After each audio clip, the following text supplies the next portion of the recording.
আমার নাম মালতী। আজ আমার বিয়ে হয়েছে 11 বছর হয়ে গেছে। অনেক ছোট বয়সেই বিয়ে হয়েছে। 11 বছর বিয়ের পরও আজ পর্যন্ত আমার স্বামী আমাকে কোনোদিনই বুঝতে দেয়নি যে বাবা হতে সে পারেনি, তার জন্য সে দুঃখ। কিন্তু বাড়িতে যখন মেহমান আসে, একদিন বোনের কাছে শুনলাম তোর বোন না বাচ্চা কাচ্চা খুব ভালোবাসে। তখন আমি বললাম কেন বলতো? বলে আমার কাছে বলছিল যে তোমার মেয়েটা খুব সুন্দর, তোমার মেয়েটাকে নিয়ে খেলছিল। আমার বোন বিয়ে হয়েছে 2 বছরের মধ্যেই তার বাচ্চা হয়েছে, পিস্তুত বোন। তাকে খেলছিল, ইস আমারও যদি এরকম একটা ছোটো মোটো মেয়ে থাকতো। তখন মনের কোথাও কোথাও যেন দুঃখ আমার বাসা বাঁধলো। তারপরে সে আমাকে বলল, আচ্ছা তোর বউকে যদি একবার দ্বিতীয় বিয়ে দেওয়া যেত। বুকটা কেঁপে উঠল। কেননা ওই যে স্বামীর ভাগ বলে না, একটা নারী কিন্তু সব ভাগই দিতে পারে, স্বামীর ভাগ কিন্তু কাউকে দিতে পারে না। তারপরে এই নিয়ে দেখি আনাগোনাও চলছে। পাড়ার লোকে তো অনেক কথাই বলতো, কিন্তু এখন দেখি শ্বশুর শাশুড়িও বলা শুরু করেছে। তাদেরও দোষ নেই। মাঝে মাঝে ভাবি তারাও তো একটাই ছেলে, তাদেরও তো সকাল রাত বলতে আছে, বংশ বলে আছে। তারা এখন ভাবছে যে ছেলের বিয়ে দেবে। এই নিয়ে আমার স্বামী প্রথমে আমত করলেও এখন দেখি তিনিও রাজি। প্রথমে ভাবলাম আচ্ছা তার কি আমার প্রতি ভালোবাসা কমে যাবে, আমার কি এই বাড়ির প্রতি ভালোবাসা কমে যাবে? আমি কিন্তু সবই জানি, কিন্তু আমিও আমত করলাম না। কেননা দোষটা যেহেতু আমারই, তখন ভোগটাও আমাকেই করতে হবে। কেন তারা আমার জন্য নির্বংশ থাকবে, বা তারা কেন আমার জন্য সাফার হবে? আমিও রাজি হয়ে গেলাম।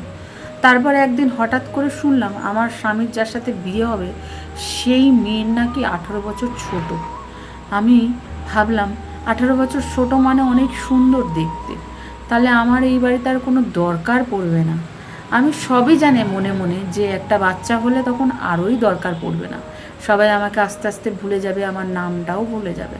কিন্তু আমার শ্বশুর শাশুড়ি আমার সাথে কোনোদিনও খারাপ ব্যবহার করেনি, যে বৌমা তোমার বাচ্চা কাচ্চা নেই, বা আমার ননদও কোনোদিনও খারাপ ব্যবহার করেনি। একদিন স্বামী যখন রেডি হয়ে মেয়ের বাড়িতে যাচ্ছে দেখতে মেয়েকে, বুকটাও হু হু করে কাঁপছে, মনটাও কাঁপছে। তখন তাও স্বামীকে বুঝতে দিদিনি। ওই যে বলে না, মেয়েদের কিছু বলা যায় না, মুখে প্রকাশ করতে নেই, বুকে সব চেপে রাখতে হয়, কেননা দোষটা যেহেতু আমার। আমার স্বামী তখন মাথায় হাত দিয়ে এসে বলল, তোমার স্থান আমি কাউকে দেব না। আমি বুঝতে পারছি তোমার ভয়টা, তোমার কান্না পাচ্ছে, আমি সব জানি, কিন্তু তোমার জায়গা তোমার জায়গায় থাকবে। একটু মনে মনে ভরসা পেলাম, যাক স্বামী অন্তত বলেছে এই কথা। মেয়ের বাড়িতে ওরা গেল, সব কিছু দেখে আসলো।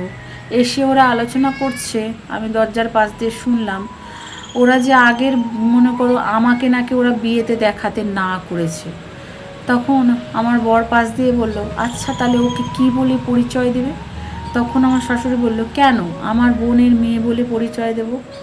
হায় রে কপাল, নিজের বাড়িতে এখন নিজেরই অন্যর পরিচয় থাকতে হবে। তাও মুখ বুজে সহ্য করে নিলাম, কেননা দোষটা আমার।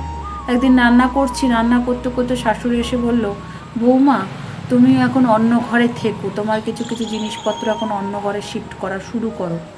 তখন মনে মনে ভাবলাম, হ্যাঁ এখন আস্তে আস্তে অনেক কিছুই শিফট করতে হবে, অনেক কিছুই সরাতে হবে। কেননা এখন ওই ঘরের প্রতি না, আমার স্বামীর প্রতিও এখন অন্য মেয়ের অধিকার চলে আসছে। আমার স্বামীকে যেদিন বর সাজানো হচ্ছে, সেদিন বাথরুমে গিয়ে চিৎকার করে কেঁদেছিলাম, যেন ওই কান্না যেন কেউ শুনতে না পায়। বলে না, নারী সব সহ্য করতে পারে, স্বামীর ভাগ কোনোদিনও সহ্য করতে পারে না। সেই স্বামী মদারু হোক বা মার খাওক, যাই করুক। আমার স্বামী সেদিনও আমার কাছে এসে বলেছিল, তোমার স্থান কাউকে দেব না, আমি একমাত্র বিয়ে করছি বাচ্চার জন্য, তুমি কিন্তু আমাকে ভুল বুঝো না। সবাই চলে গেল, আমি সেদিন যাইনি, আমি বাড়িতেই ছিলাম।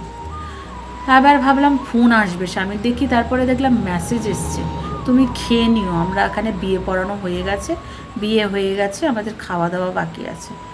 শুনে সব শেষ হয়ে গেছে এমন একটা ভাবলাম। তারপর আবার মনটাকে বুঝলাম, না ফোন তো অন্তত করেছে। তারপরে আবার যখন নিজের আর খেতে ইচ্ছা করলো না, 1 গ্লাস জল করেই শুয়ে পড়লাম। জল খেয়ে যখন শুলাম, কোথাও না কোথাও আশা ছিল যে একবার অন্তত ফোন করবে। তারপর দেখলাম একটা মেসেজ আসলো, বললো এই তো মনে করো ফুলশয্যা বাসর ঘরে ঢুকছি, ফুলশয্যা ঘরে ঢুকছি, এখন আমাদের ঢুকানো হবে। বললাম ভালো কথা, সাবধানে থেকো, সুস্থ সবল থেকো বলে ফোনটা রেখে দিলাম।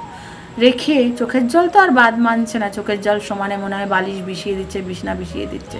তারপরে এক এক করে শ্বশুর শাশুড়ি সবাই চলে আসলো, চলে এসে যে যার ঘরে চলে গেল। মনটা হু হু করে কাঁদছে, কাউর চোখের জলও দেখানোর মতো কাউকে শক্তি আমার নেই। তারপরে এখন ভাবছি মনে মনে হয়তো সিনি এখন কাউর সাথে রয়েছে, কাউর হাতে হাত রাখছে, তার সাথে গল্প করছে। এই 11টা বছর যেই মানুষটাকে ছাড়া কোনোদিনও শুইনি, যেই মানুষটার হাতে হাত রেখে এক সাথে চলতে শুরু করেছিলাম, 11টা বছর যেই মানুষটাকে ছেড়ে বাপের বাড়িতেও একটা রাত কাটায়নি, আজকে কি পরিণতি চলে আসছে যে রাতটাও কাটাতে হচ্ছে। কিছুদিন পরে হয়তো এই ঘরে আমার জাগাও হবে না।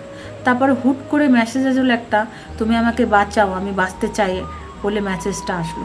আমার তো মানে কি একেবারে পরিস্থিতি, মানে কোথায় যাব, কি বলবো, কাকে ডাকবো, এই রাত্রিরে একেবারে মঞ্চ অঞ্চল করে আসলো যে ওনার কোনো বিপদ না তো, বাঁচাও আমাকে কেন বললো। কিছুক্ষণ পর একটা টুম করে মেসেজ আসলো, দরজাটা খোলো, আমি দরজার বাইরে দাঁড়িয়ে আছি।